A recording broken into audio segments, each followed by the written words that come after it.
கட்டாயமாக இப்போ 21ஆம் தேதி எங்களுடைய இது வருது வெளியில், மேனிஃபெஸ்டோ வருது, அதை நீங்கள் பார்க்கலாம்.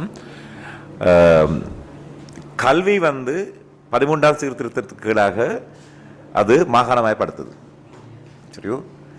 ஆனால் 87ஆம் ஆண்டில் இருந்து எப்போ நாங்கள் 13ஆம் சீர்திருத்தத்தை கொண்டு வந்தோமோ அன்றைக்கு இருந்து கல்வியை கொடுத்த கல்வியின் அதிகாரத்தை மெதுவாக திரும்பி மத்திய அரசு ஒவ்வொரு காரணங்களை காட்டி எடுத்துக்கொண்டிருக்கிறதை நாங்கள் அறிவோம். நான் ஆளுநராக இருந்த போது நான் அறிவேன், சரியோ. ஆகையினால கௌரவ ரணில் விக்ரமசிங்க அவர்கள் 13ஆம் சீர்திருத்தத்தை முழுமையாக அமல்படுத்துவேன் என்று திட்டத்தெளிவாக சொல்லியிருக்கிறார். அது போலீஸ் அதிகாரங்களை உட்பட, ஆனால் ஆயுதம் தரித்து, ஆயுதம் தாங்காத போலீஸ். இப்போ ஆயுதம் தாங்கிய போலீஸுக்கு தான் எங்கள் தென் மாகாணத்தில் பிரச்சனை ஏற்படும்.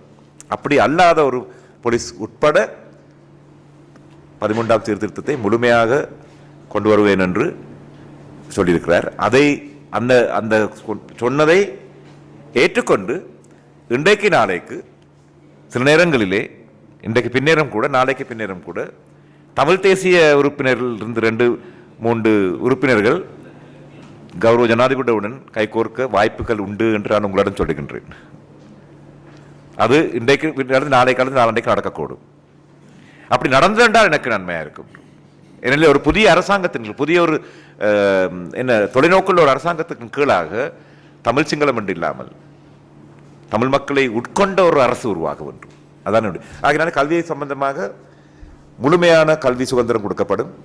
மாகாண சபைகள் தேவையானால் அங்கங்கு இருக்கின்ற பல்கலைக்கழகங்களோடு சேர்ந்து யூனிவர்சிட்டி காலேஜஸ் உருவாக்கலாம்.